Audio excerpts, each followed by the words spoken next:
Hello good morning तपाईँ सम्पूर्ण साथीहरूलाई स्वागत छ मेरो न्यू डेको न्यू ब्लगमा। धेरै पछि ब्लग सुट गर्दैछु म चाहिँ आज। र यति बेला चाहिँ म बिहानै चाहिँ नबनाएको कति बजेको अवस्था छ भने चाहिँ यति बेला आज मैले घडी लाउनै बिर्सेछु। यति बेला लगभग 8-9 बजेको अवस्था छ र तैपनि आज मौसम चाहिँ दुवैमा चिसो अनि हुस्सु लागेको अवस्था छ। आज खै तपाईँहरूले यहाँ देख्न सक्नुहुन्छ रोडमा गाडीहरू आइरहेको छ र धेरै टाढासम्म देख्न सक्ने अवस्था चाहिँ छैन। आज हुस्सु लागिरहेको अवस्था छ र यसै समयमा म चाहिँ बाहिर यसो डुल्नलाई निस्केको अवस्था छु। बिहान यसो सुतेर उठेको अनि मुख धोएर चाहिँ फ्रेस भइदिउँ त नि, हावा चिसो बतास खाइदिउँ त नि दुबईको भनेर बल्ल चिसो सुरु हुँदैछ दुबईमा। त्यही भएर चिसोमा चाहिँ बाहिर घुमिदिउँ त नि अनुभव गऱ्यौँ। आज छुट्टीको दिन पनि कति रुममा बस्नु भनेर चाहिँ निस्केको। धेरै समयपछि चाहिँ दुबईको मौसमको अवस्था यस्तो देखेको छु मैले, किनभने हिजो अस्तिसम्म एकदमै गर्मी लागिरहेको थियो र आजबाट चाहिँ आज चाहिँ हल्का चिसो फिल भइरहेको छ। देख्न सक्नुहुन्छ हुस्सु लागेको अवस्था छ। नेपालमा हाम्रो चितवनतिर जस्तै हुस्सु लागेको छ। नेपालमा जाडो महिनामा चिसो लाग्थ्यो हुस्सु, त्यस्तै हुस्सु लागेको अवस्था छ आज चाहिँ यहाँ रोडमा। हल्का चिसो कस्तो शीत परेको जस्तो फिल भइरहेको छ र त्यो शीतमा चाहिँ नि म चाहिँ यहाँ हिँडिरहेको छु चिसो हावामा चाहिँ। र आज चाहिँ यसो बिहान मर्निङको टाइममा हल्का यो शीतल छ नि त, अनि घुम्दिउँ त नि कति बस्नु रुममा भनेर चाहिँ बाहिर निस्केको अवस्था। त्यही हुस्सु लागेको देख्दा चाहिँ कस्तो मलाई हाम्रो चितवनको सौरातिर अब अन्त त त्यति थाहा भएन, किनभने म नगएको भएर होला। अनि हाम्रो चितवन सौरातिर चाहिँ हिँड्दाखेरिमा बिहान हुस्सु लागेर एकदम दमक्क रोडै पुरै नदेख्ने हुन्थ्यो। त्यस्तै छ, खासै त्यस्तो त होइन, तर पनि फिल हल्का त्यस्तै लागिरहेको छ। किनभने हाम्रो चितवन चितवनतिर चाहिँ कुरा गर्दैछु होइन, एकदमै बाक्लो हुस्सु लाग्थ्यो नि त जाडो मौसममा। अनि त्यसपछि अनि हिँड्दाखेरिमा नि यहीँबाट चाहिँ नजिकै नदेख्ने अवस्था, कति गाडी बाइकहरू एक्सिडेन्ट भइराखेको अवस्था हुन्थ्यो।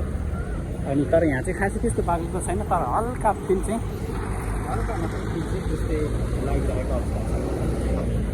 यहाँ देख्न सक्नुहुन्छ तपाईँहरू, यो चाहिँ म यति बेला हिँड्दै चारैतिरको चोकमा मिसेको अवस्था छ, गाडीहरू हिँडिराखेको अवस्थामा। म चाहिँ बिहानै मर्निङ वक सुट गर्दै हिँडिरहेको अवस्था तपाईँहरूलाई आज दुबईको अवस्था देखाइरहेको छु ल। हुस्सु लागेको अवस्था त प्रायः सबैले देखेकै हुन्छ, तर आज चाहिँ हुस्सु लागेको अवस्था, चिसो बढेको अवस्था। सायद अब चिसो बढ्छ होला। हल्का बिहानको मौसम चिसो छ, तर हाम्रो पार्टनर चाहिँ यहाँ टी सर्ट लगाएर हिँडिरहेको छ। यहाँ देखेँ त ठन्डी नै लाग्छ है, के हो ठन्डी लाग्दैन। म चाहिँ दबाई लगाएर हिँडिरहेको छु, हल्का जाडो फिल भएर उसले चाहिँ टी सर्ट लगाएर हिँड्दैछ।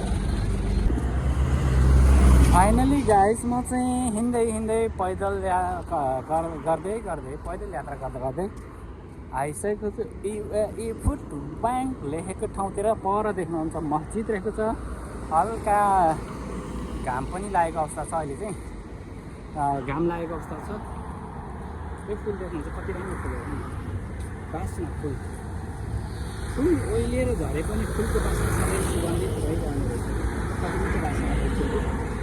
र हामी चाहिँ अहिले देख्नु त्यहाँ छोटा मोटा गार्डनतिर डुल्न आएको र पर देख्नु छ मस्जिद। यो बाटो रहेको छ, यो बाटो चाहिँ डेली हामी साँझ बिहान ड्युटी जाने नि यही बाटो हुँदै जाने हो, बेलुका पनि यही बाटो भएर चाहिँ आइन्छ। र त्यही बाटोतिर चाहिँ यसो टाइम पासको लागि मात्रै आएको अवस्था। अब रुमतिर गएर चाहिँ नि कस्तो आज मेरो अनुहार फ्रेसै नभएको छ यार, निन्द्रा लागिसकेको फिल हो। बिहान थुप्रै एक कप चिया त खाऊ, फेरि कफी खानु पर्ला जस्तो छ। र यहाँ चाहिँ गार्डन, बोटको फुल झरे नि बसाइदिन्छ, मायाले रोकोमै हँसाइदिन्छ। कस्तो लाग्यो साथीहरू तपाईँलाई यो लाइन चाहिँ? मलाई मन परेको शब्द मन परेको चाहिँ बसन्त थापा जीको चाहिँ एउटा शब्द कलाकारको शब्द चाहिँ मलाई मन पऱ्यो गीतको। अनि मैले भिडियोमा भनिदिइहालेँ, वाचन गरिदिइहालेँ। वास्तवमै फुल ओइलिएर झरे पनि बास्ना सुगन्ध छर्छ नि त। कहिले पनि गालीको सदुपयोग गर्नुहुन्छ नि, त्यो शिरमा सजाउनु कि त मन्दिरमा चढाउनु, गालीमा फुलेको फुल नचुन्नुपर्छ। तर मैले गालीको फुल चुनेको होइन ल, भैँमा झरेको फुल चाहिँ टिपेको, कति मिठो बास्ना सुगन्ध आएको छ नि। फाइनल गाइज आजको मेरो खाना चाहिँ रेडी भइसकेको अवस्था छ। बिहानभरि बाहिर घुमियो होइन, भ्लग यसो सुट गरियो, अनि त्यसपछि रुममा आएर कपडा धोयो। आज छुट्टीको दिन कपडा धोएर सुकाएर अनि त्यसपछि खानाको लागि व्यवस्था गर्दै गर्दाको अवस्थामा खाना पनि रेडी भइसकेको अवस्था छ अहिले।